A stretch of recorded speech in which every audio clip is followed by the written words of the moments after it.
studying your last two. I swim med when they turned in. The styren down to mute. And can learn the pole that sunk he died. One of the biggest advantages available to corporate owner-managers is the ability to control how much personal income they receive each year. Unlike regular employees, business owners are often free to leave profits inside their corporation instead of paying themselves large salaries or dividends. This can significantly reduce their personal income tax and allow more money to remain invested within the corporation. From a tax perspective, that can be an excellent strategy. However, as this slide illustrates, tax planning doesn't happen in isolation. Decisions that reduce taxes today can sometimes create unexpected challenges in other areas of life. Let's look at the example shown on the left. The business owner's corporation has accumulated substantial retained earnings. The company is financially strong and has plenty of cash available. But personally, the owner chooses to receive only a small salary and a small amount of dividends. As a result, the owner's declared personal income appears quite low, even though significant wealth exists inside the corporation. Now imagine this owner decides to buy a home. When they submit a mortgage application, the bank doesn't evaluate the corporation's retained earnings first. Instead, the lender typically begins by reviewing the applicant's personal income as reported on tax returns, T4 slips, or other accepted income documentation. Because the owner's declared personal income is very low, the bank may conclude that they do not have sufficient income to support the requested mortgage. The result is shown in the center of the slide. The mortgage application may be declined altogether, or the bank may approve a much smaller mortgage than the client actually needs. Notice what happened here. The owner successfully minimized taxes, but in doing so, they also reduced their borrowing capacity. This creates the tax planning dilemma illustrated on the right side of the slide. On one side is the goal of minimizing personal income. That strategy generally reduces personal income tax and leaves more money inside the corporation where it can continue growing. On the other side is the goal of increasing declared personal income. Although this may result in paying more personal tax, it often strengthens the mortgage application and allows the owner to qualify for a larger loan. Neither objective is inherently better. Instead, professional tax advisors must balance both goals based on the client's current priorities. If the client has no immediate borrowing needs, minimizing personal income may continue to be the most tax-efficient approach. But if purchasing a home or qualifying for financing is an important short-term objective, maximizing tax deferral may actually work against the client's broader financial goals. That's why the balance scale at the bottom of the slide is so important. Professional tax planning is about balancing tax savings with real-life financial objectives. Saving tax is valuable, but only when it supports the client's overall financial success. Sometimes paying a little more personal tax today allows the client to achieve much larger financial opportunities tomorrow, such as purchasing a home, refinancing a property, or securing business financing. In the next slide, we'll see how tax advisors can adjust a client's compensation before a mortgage application to improve borrowing capacity while still maintaining an overall tax-efficient compensation strategy. In the previous slide, we saw how declaring very little personal income can reduce taxes, but also make it difficult to qualify for a mortgage.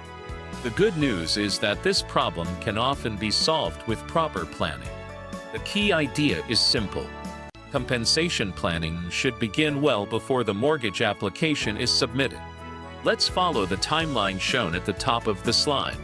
In the first year, the business owner follows a tax-efficient strategy by paying themselves a relatively low salary. This minimizes personal tax and allows more profits to remain inside the corporation. Later, The owner's priorities change. They decide to purchase a home and arrange a planning meeting with their tax advisor. During that meeting, the advisor recognizes that the current level of declared income may not be sufficient to support the desired mortgage amount. Instead of waiting until the mortgage application is submitted, the advisor recommends adjusting the owner's compensation. This may involve increasing salary, increasing dividends where appropriate, or using another compensation strategy that better aligns with the lender's income requirements. After sufficient personal income has been declared, the owner submits the mortgage application. Because the reported income is now higher, the lender may approve a larger mortgage, allowing the client to purchase the desired property. The middle section of the slide illustrates this difference with a simple example. Before planning, the owner reports only $25,000 of salary. Since lenders generally evaluate the income that has been declared, the bank also recognizes only $25,000 of employment income. As a result, the owner qualifies for only a relatively small mortgage. Now compare that with the second scenario. Through advanced planning, the owner increases their salary to $80,000 before applying for financing. The bank now sees $80,000 of annual income, significantly increasing the owner's borrowing capacity and improving the likelihood of mortgage approval. Notice that the corporation itself may not have changed. The business could have been profitable in both situations. What changed was simply how much income was reported personally. The slide also highlights an important planning consideration. Some lenders may recognize certain dividend income when assessing mortgage applications. In those cases, increasing eligible dividends may also improve borrowing capacity. However, lender policies differ, so advisors should never assume that all dividend income will be treated the same way. Coordination with the client's mortgage lender or mortgage broker is always important. At the bottom of the slide, notice the meeting between the client, the tax advisor, and the mortgage broker. This illustrates one of the hallmarks of professional financial planning. Tax planning should never happen in isolation. The tax advisor considers compensation, retained earnings, and tax efficiency. The mortgage broker understands lender requirements and borrowing qualifications. Together with the client, they develop a strategy that balances tax savings, financing needs, and long-term financial goals. The key message is highlighted across the bottom of the slide. Sometimes paying more personal income today creates greater long-term financial opportunities than minimizing taxes every single year. Professional tax planning is not about achieving the lowest possible tax bill at any cost. Instead, it is about helping clients achieve their broader financial objectives while remaining as tax efficient as possible. In the final slide of this section, we'll bring all of these ideas together and learn how experienced tax advisors balance tax planning with major life goals, such as buying a home, refinancing, or building long-term wealth. Throughout this section, we've explored how compensation planning affects more than just taxes. The final lesson brings everything together by showing how great tax planning supports the client's overall financial life, not just their annual tax return. Let's begin with the decision tree at the top of the slide.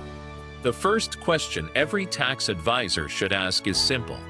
Is the client planning to buy a home or apply for financing in the near future? If the answer is yes, then minimizing personal income may not be the best strategy for that period. Instead, the advisor may recommend increasing personal income through salary, dividends, or another appropriate compensation method. While this may increase personal tax in the short term, it also strengthens the client's mortgage application and improves borrowing capacity. If the answer is no, then the client may continue using a more tax-efficient compensation strategy by leaving additional profits inside the corporation. This allows for continued corporate tax deferral and helps preserve more capital for future investment. Notice that neither path is automatically correct.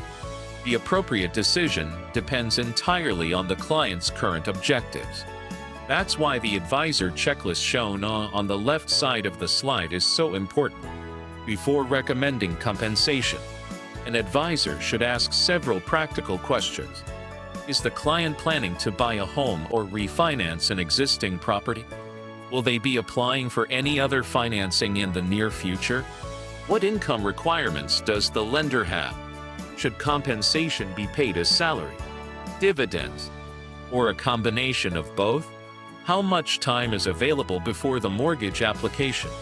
And finally, what will today's decision mean for the client's long-term tax plan? These questions ensure that compensation planning supports the client's broader financial goals rather than focusing only on this year's tax savings. The illustration in the center highlights another important principle: teamwork.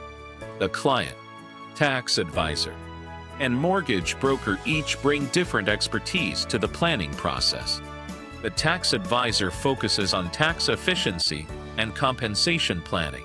The mortgage broker understands lender requirements and borrowing qualifications. The client provides their personal goals and future plans. When all three work together, the client is much more likely to achieve the best possible financial outcome. Now look at the journey across the bottom of the slide. Everything starts with a profitable corporation. The next step is thoughtful compensation planning. That determines the amount of personal income reported on the owner's tax return. The declared income then influences mortgage approval. Mortgage approval makes home ownership possible. And ultimately, all of these decisions contribute to the client's long-term wealth. This sequence reminds us that compensation planning is not an isolated tax exercise.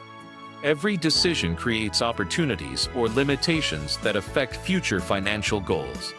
Finally, let's review the key takeaways. Think beyond taxes. Plan before submitting a mortgage application. Remember that declared personal income matters. Coordinate with lenders and mortgage professionals whenever appropriate. And always balance tax savings with the client's broader financial objectives. The final message at the bottom of the slide summarizes the entire section perfectly. The lowest tax bill is not always the best financial outcome. Professional tax advisors understand that taxes are only one part of financial planning. The real objective is to help clients achieve long-term success. Sometimes that means paying slightly more tax today in order to qualify for financing, purchase a home, or reach another important life goal. The best compensation strategy is the one that balances tax efficiency with the client's personal objectives, creating both financial flexibility today and greater wealth in the future.